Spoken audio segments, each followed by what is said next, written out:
dan kesempatan, saya berikan kesempatan kepada Pak Pendeta Esra Soru. Ya, mari kita berdoa. Tuhan, kami mengucap syukur untuk malam hari ini. Kami boleh bertemu di dalam persekutuan Joy ini, walaupun secara online. Kami sekarang mau belajar firman-Mu. Mari Tuhan menolong kami supaya kami bisa mengerti firman Tuhan. Kami juga terbuka kepada firman-Mu. Hati kami, Tuhan, boleh jamah dengan firman-Mu, sehingga kami mau melakukan pesan firman-Mu dalam hidup kami setiap hari.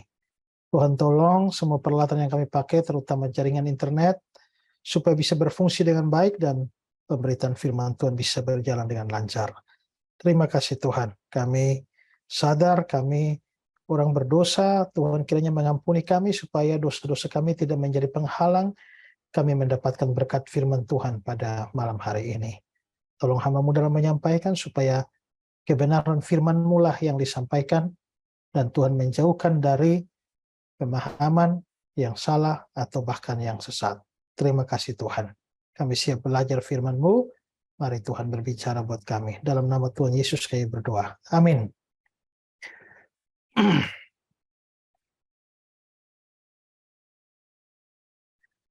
Baik saudara-saudara, terima kasih untuk kesempatan yang diberikan dan malam hari ini kita akan belajar firman Tuhan dan panitia memberikan tema yaitu adalah kasih Kristus dalam keluarga.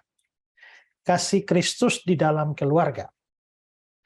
Nah, saudara-saudara yang terkasih di dalam Tuhan Yesus, di dalam Alkitab kita mendapati ada banyak ayat yang memerintahkan atau memberikan nasihat supaya kehidupan di dalam keluarga itu dilandasi dengan kasih. Ya, dalam semua relasi, suami kepada istri, istri kepada suami, anak kepada orang tua kepada anak, semua dinasihati supaya ada relasi kasih di dalamnya, di dalam kehidupan keluarga. Ya. Nah, misalnya di dalam Efesus pasal 5 ayat 25 itu ya, hai suami kasihilah istrimu. Di dalam Efesus 5 ayat 28, demikian juga suami harus mengasihi istrinya. Lalu Kolose pasal 3 ayat yang ke-19, hai suami-suami kasihilah istrimu. Nah, memang di sini perintah mengasihi ini sepertinya kalau kita lihat 3 ayat ini itu hanya diberikan kepada suami. Hai suami, kasihilah istrimu. Juga suami harus mengasihi istrinya. Hai suami-suami, kasihilah istrimu. Ya, ayat-ayat ini tidak secara eksplisit berbicara tentang istri harus mengasihi suami. Ya. Nah, untuk istri perintahnya itu adalah tunduk. Seperti dalam Efesus pasal 5 ayat 22. Hai istri, tunduklah kepada suamimu seperti kepada Tuhan. Ya, tapi ini tidak berarti bahwa hanya suami yang harus mengasihi istri dan istri tidak mengasihi suami. Ingat bahwa ketundukan istri kepada suami itu harus juga berdasar pada kasih. Kalau bukan kasih, maka ketundukan itu pada hakikatnya adalah penderitaan. Ya. Ambil contoh misalnya pada zaman negara kita itu dijajah oleh Belanda. Maka kita tunduk pada Belanda. Tapi ketundukan itu bukan karena kasih. Kita tidak tunduk kepada penjajah dengan landasan kasih. Tapi ketundukan istri kepada suami itu harus dalam landasan kasih. Ya. Maka walaupun tidak eksplisit dikatakan istri mengasihi suami, melainkan tunduk kepada suami, tapi secara implisit haruslah memang kasih. Ya. Nah, begitu juga dengan anak-anak. Anak-anak hormatilah ayah dan ibumu. Tidak dibilang secara eksplisit mengasihi, tapi tidak bisa hormati ayah dan ibumu itu dilakukan tanpa kasih. Tidak bisa. Orang tua juga. Ya. Dikatakan bapak-bapak tidak boleh ya berlaku sewenang-wenang kepada anak-anak atau menyakiti hati anak-anak. Itu berarti landasannya kasih. Maka kalau begitu memang keluarga itu harus hidup di dalam kasih. Maka keluarga itu dapat dilihat sebagai wadah di mana seluruh anggotanya itu hidup di dalam kasih. Makanya ada seorang yang berkata bahwa tanpa kasih rumah itu hanya sekedar tempat tinggal. Tanpa kasih rumah hanya sekedar tempat tinggal. Ya. Nah, tapi mungkin sulit bagi kita untuk menerjemahkan kasih itu menjadi sesuatu yang real atau yang lebih praktis. Sehingga seringkali kasih hanya diartikan sebagai sebuah teori yang abstrak. Nah, untuk itu pada kesempatan ini saya ingin menjelaskan kepada kita makna kasih yang sesungguhnya, atau dengan kata lain, saya mau membicarakan apa sesungguhnya yang terkandung di dalam kata kasih itu. Dan karena tema kita ini adalah kasih Kristus dalam keluarga, maka sebagai acuannya kasih yang mengalir di dalam keluarga ini, sebagai acuannya itu adalah kasih Kristus. Jadi sebagaimana Kristus itu ya mengasihi kita, demikianlah kasih itu harus mengalir di dalam relasi seluruh anggota keluarga. Ya, karena kita tahu juga secara spesial hubungan suami istri kan dikatakan bahwa hai suami, kasihilah istrimu seperti Kristus mengasihi jemaat. Hai istri, tunduklah kepada suamimu seperti jemaat tunduk kepada Kristus. Berarti secara terbatas relasi suami istri itu sebenarnya adalah relasi Kristus dan jemaat. Ya, sehingga kita boleh berkata bahwa sebenarnya kasih Kristus itulah yang menjadi landasan di dalam hidup keluarga, bukan hanya suami istri tapi juga orang tua anak atau sesama anak, sesama orang tua. Itu harus dilandasi oleh kasih. Nah, sekali lagi, kalau begitu sebenarnya kasih itu apa? Dengan mengacu kepada kasih Kristus kepada kita, ya. Nah, saya ingin bicarakan beberapa hal. Pertama adalah bahwa di dalam kasih itu ada pemberian atau pengorbanan. Bahwa di dalam kasih ada pemberian atau pengorbanan itu terlihat dari fakta bahwa ketika Alkitab berkata Allah mengasihi dunia ini, maka dia melakukan sebuah pengorbanan, sebuah pemberian dalam ayat yang terkenal, ya. Karena begitu besar kasih Allah, ia telah mengaruniakan atau dia telah memberikan. Jadi kasih itu adalah pemberian. Begitu dikatakan Allah mengasihi, Allah melakukan sebuah pemberian, mengaruniakan. Begitu juga dengan kasih Kristus.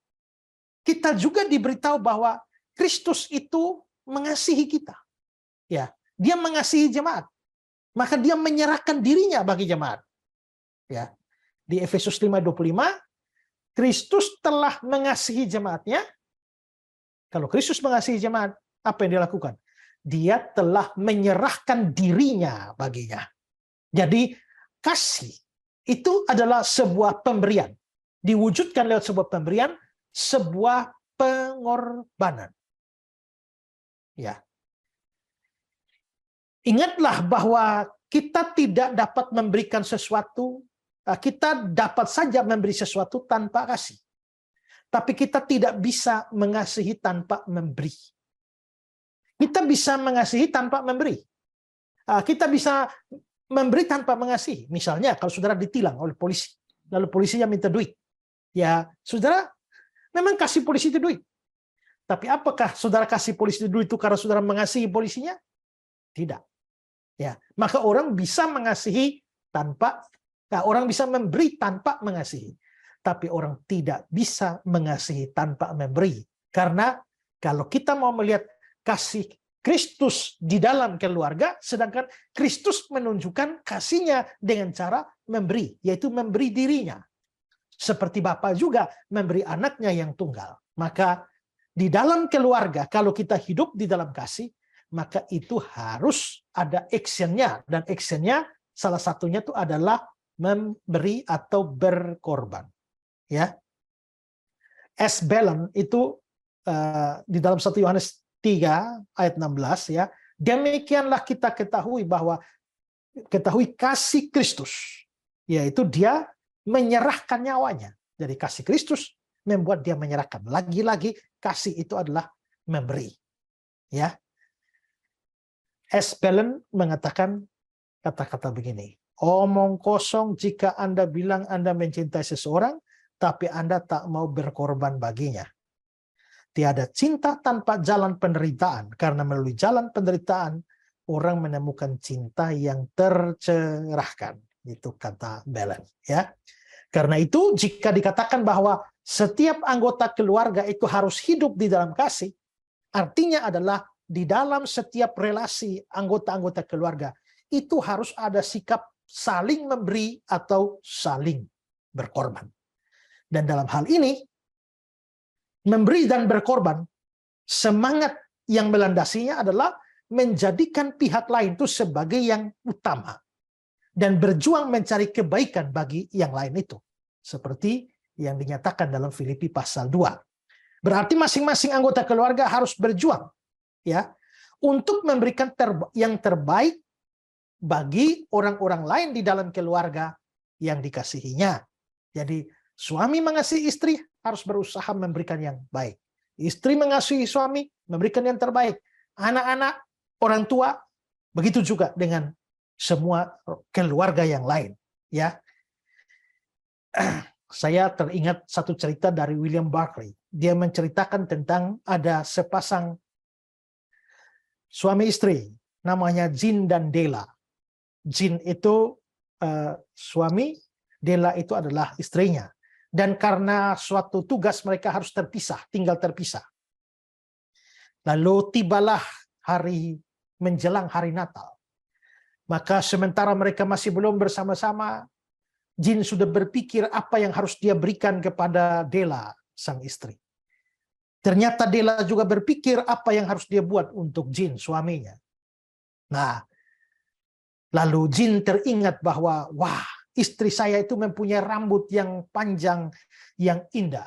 Tapi sayang, dia tidak mempunyai jepitan rambut yang bagus. Nah, maka Jean berpikir, kalau begitu, saya mau membeli jepitan rambut untuk rambut panjang istri saya dan jepitannya dari emas. Nah, lalu dia berpikir bahwa, kalau begitu, dia perlu membeli, tapi dia tidak punya uang. Dia tidak punya uang, lalu dia berpikir bahwa, dia mempunyai sebuah jam tangan. Hanya jam tangan itu rantainya sudah hilang, tinggal kepalanya saja. Daripada tidak terpakai juga, maka lebih baik saya jual kepala jamnya itu. Dia pergi jual kepala jamnya itu, dia dapat duit, lalu dia beli jepitan rambut emas yang mau dia berikan kepada istrinya Della sebagai hadiah Natal. Sementara itu, Della pun berpikir apa yang dia mesti berikan kepada Jean. Nah, tiba-tiba dia terpikir, bukankah Jean punya sebuah jam tangan yang mana rantainya sudah tidak ada dan tinggal kepala jamnya saja. Pasti Jean akan senang kalau saya bisa belikan kepada dia rantai buat jamnya. Nah, tapi dia tidak punya uang. Maka dia mulai berpikir bagaimana caranya. Pada zaman dia itu, pada saat itu, dia bisa, salon-salon bisa menerima atau membeli rambut yang bagus. Maka pergilah Della ke salon dan menjual rambutnya. Rambutnya dipotong dan dijual. Nah, begitu dia dapat duitnya, langsung dia beli rantai buat kepala jamnya Jean. Dan tibalah hari Natal. Mereka bertemu dan masing-masing mau memberikan hadiahnya. Dan ternyata betapa kagetnya Jean. Dia sudah siap kalung. Dia sudah siap jepitan rambut, tapi ternyata rambut istrinya sudah tidak ada lagi. Sudah yang rambut yang panjang sudah tidak ada. Dan betapa kagetnya juga Della karena dia mau memberikan rantai jam buat kepala jamnya suaminya, tapi kepala jamnya sudah tidak ada. Nah, cerita itu berakhir di situ seperti cerita tutur dari Barclay. Tapi pemberian masing-masing menjadi tidak berguna. Tapi sebenarnya di situ kita bisa melihat kasih, bahwa kasih itu selalu memikirkan yang terbaik bagi orang lain dan berkorban bagi orang lain. Nah, dengan melakukan hal seperti itu maka dapat dikatakanlah bahwa seluruh keluarga itu dapat meneladani kasih Kristus.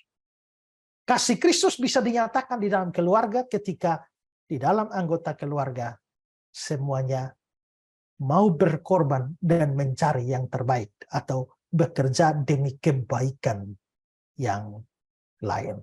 Ya, itu yang pertama. Sekarang yang kedua adalah di dalam kasih itu ada penerimaan.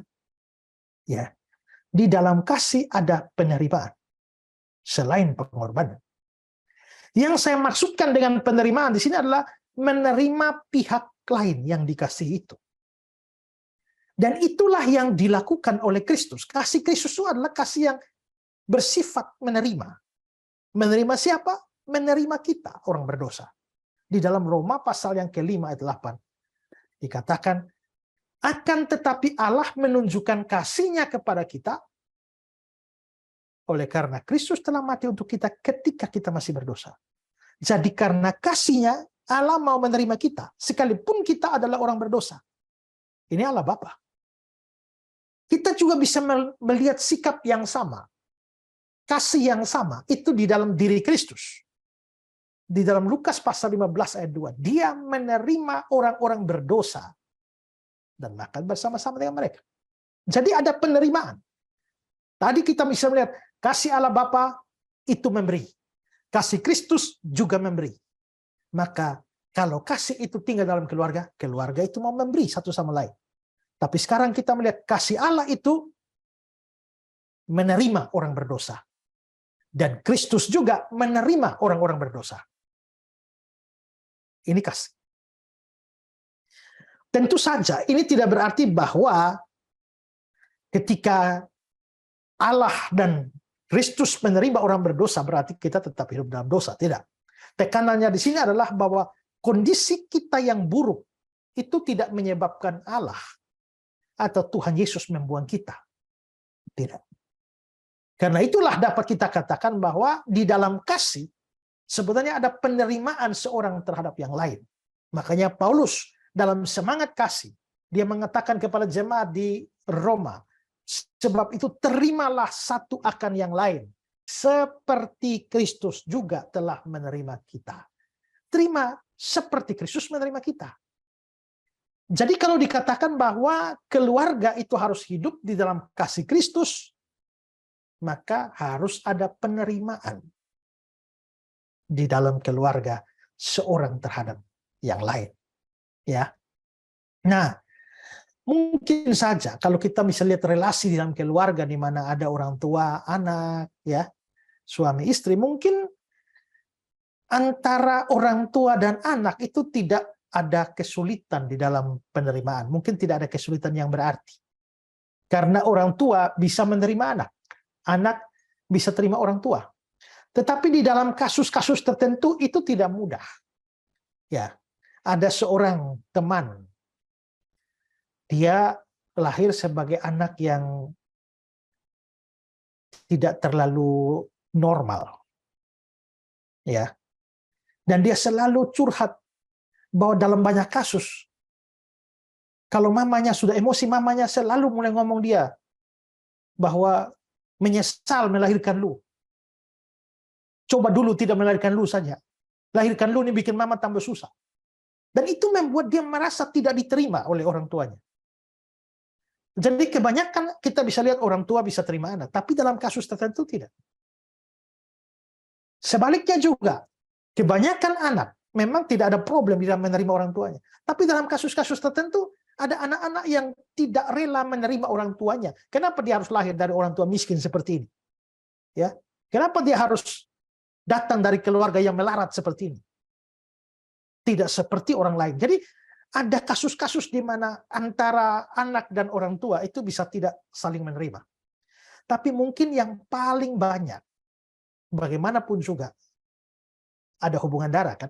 Anak saudara dengan saudara bisa saling menerima, tapi paling banyak kasus itu adalah ketika dalam relasi suami istri, di mana ini tidak ada hubungan darah antara suami dan istri. Jadi juga ketemunya sudah dewasa dalam pernikahan yang normal. Maka memang kita bisa melihat bahwa seringkali penerimaan itu menjadi masalah. Karena ketika seorang laki-laki mulai membangun rumah tangga dengan seorang perempuan, maka kita bisa melihat bahwa ya ada banyak sikap yang buruk tidak muncul di dalam masa pacaran misalnya. Tetapi ketika masuk di dalam rumah tangga, maka segala macam sikap yang buruk itu muncul. Ya, sehingga mulai nampaklah bahwa orang yang kita kasihi itu baik suami atau istri tidak seperti yang kita bayangkan. Ya, karena itulah kebutuhan akan penerimaan itu menjadi sesuatu yang penting. Karena pihak-pihak itu bisa mempunyai kekurangan dan kelebihan. Kekurangan, kelemahan. Saya pernah melihat sebuah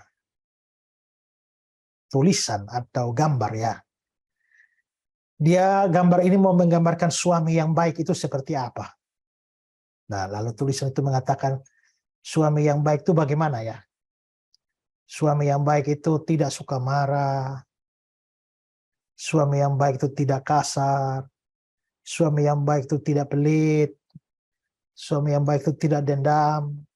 Suami yang baik itu tidak egois. Suami yang baik tidak sombong. Suami yang baik tidak suka bohong. Suami yang baik itu tidak selingkuh. Suami yang baik itu tidak malas. Suami yang baik itu tidak boros.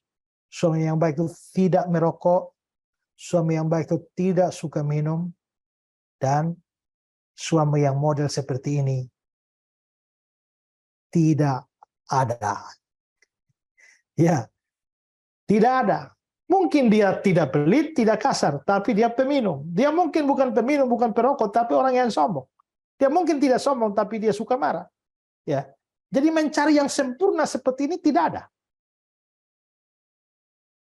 Ya, maka di sini kita bisa melihat bahwa sebenarnya penerimaan itu penting.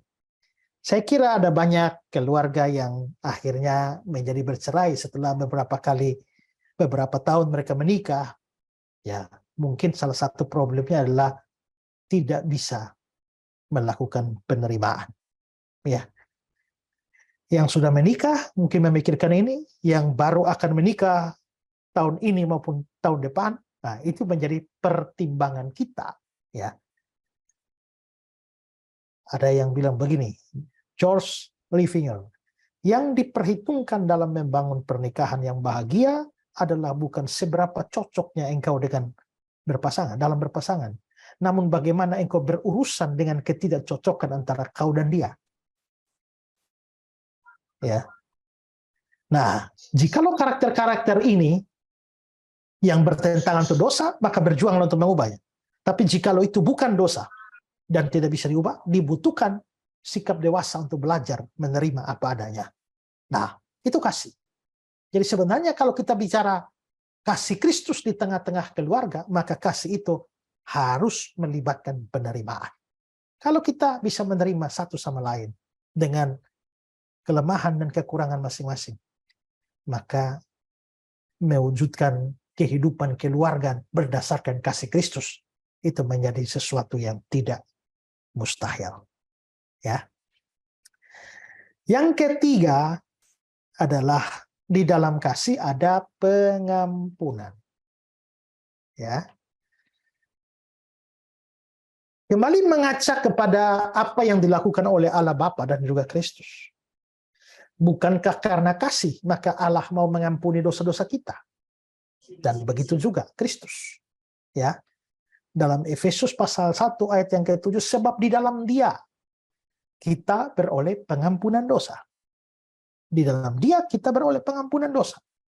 Kolose 1 ayat 14, di dalam Dia kita memiliki pengampunan dosa. Berarti memang itu kasih. Maka Kristus menunjukkan kasih-Nya kepada kita melalui pengampunan atas dosa-dosa.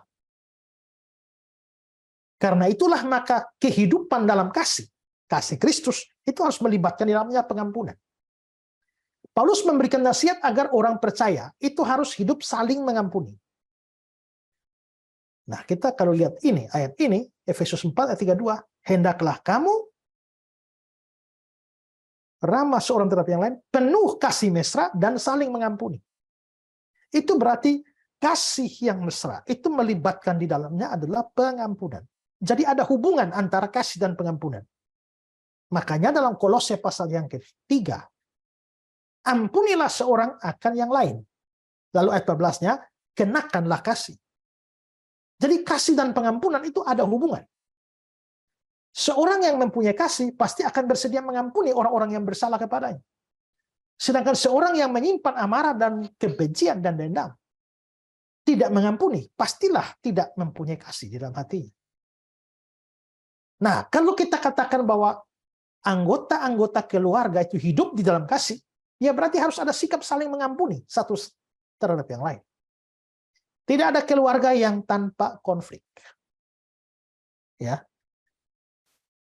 Baik suami istri, orang tua dan anak.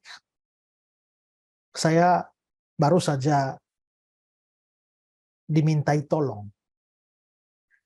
Karena untuk berusaha bagaimana caranya berbicara untuk mendamaikan antara orang tua dan anak. Ya. Dengan dua anaknya. Karena mereka sudah 2 tahun ini bertikai. Lalu si bapak atau orang tua ini itu mempunyai kira-kira 5 atau 6 anak. Jadi katanya si bapak ini sudah membuat semacam tali temali yang ada simpul-simpulnya. Dia bikin simpulnya 6 sebagai gambaran dari 6 orang anaknya. Lalu dia mau panggil anak-anaknya, dan siapa yang masih membenci dia, dia langsung potong talinya sebagai tanda putus hubungan antara orang tua dan anak. Itu terjadi. Jadi kita bisa melihat bahwa ada banyak terjadi kebencian di tengah-tengah keluarga karena tidak ada pengampunan. Ya, orang tua anak, suami istri, kakak adik, itu bisa terjadi.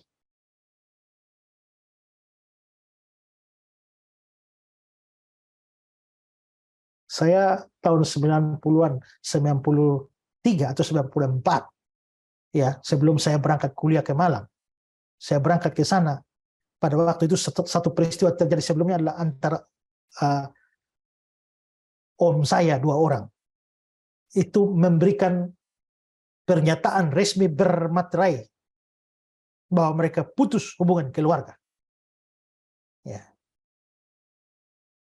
Tapi puji Tuhan bahwa ternyata waktu saya kuliah di Malang itu saya dengar bahwa mereka sudah kembali rekonsiliasi, telah berdamai dan saling mengampuni. Jadi kita bisa melihat bahwa pengampunan itu penting. Kalau tidak, keluarga tidak bisa menjadi keluarga yang betul-betul hidup di dalam kasih Kristus. Tidak ada keluarga tanpa konflik. Tidak ada keluarga tanpa cekcok. Tidak ada keluarga tanpa ketersinggungan. Dan karenanya di sini dibutuhkan kerelaan untuk saling mengampuni setelah konflik-konflik itu. Ingatlah, saya dalam minggu kemarin saya khotbah, kalau ada orang yang paling sukar diampuni, itu adalah orang yang paling kita cintai, yang paling kita sayangi. Kita tidak akan terlalu sakit hati kalau dimaki orang di pasar, orang yang tidak kita kenal. Tapi kalau dimaki langsung oleh papa mama sendiri, dimaki langsung oleh anak sendiri, dimaki langsung oleh istri atau suami sendiri, itu bisa membawa rasa sakit hati yang besar. Ya, tetapi dengan kasih, pendosa terbesar pun dapat diampuni. Ya. Banyak keluarga Kristen hancur karena tidak ada kerelaan hati untuk mengampuni. Karena itulah maka, ya, kalau kita bicara misalnya di dalam relasi orang yang mau nikah misalnya, itu memang itu perlu menyadari itu. Dalam nasihat untuk memasuki pernikahan itu, ya, seorang namanya Langdon Mitchell, dia berkata begini, ya. Pernikahan terdiri dari komposisi menu sebagai berikut. 3 porsi cinta dan 7 porsi memaafkan kesalahan pasangan. Nah, cinta itu 3 saja, tapi memaafkan itu harus 7. Ya, karena kalau tidak maka sukar. Ya. Nah, marilah kita belajar mengampuni di antara sesama anggota keluarga satu sama lain. Ya. Nah, saya tidak tahu bagaimana kondisi kita di dalam keluarga kita masing-masing dalam relasi suami, istri, orang tua, anak, tidak tahu. Tapi minimal di sini kalau kita memang mau menerapkan kasih Kristus di tengah keluarga kita, maka kasih itu harus ada pengorbanan, yaitu belajar memberi terbaik kepada yang lain. Kasih itu melibatkan penerimaan terhadap yang lain, dan kasih itu melibatkan pengampunan terhadap anggota keluarga lain yang bersalah kepada kita. Nah, kalau kita punya semua itu, maka kita boleh mengatakan bahwa keluarga kita hidup di dalam kasih Kristus. Kiranya firman Tuhan ini memberkati kita.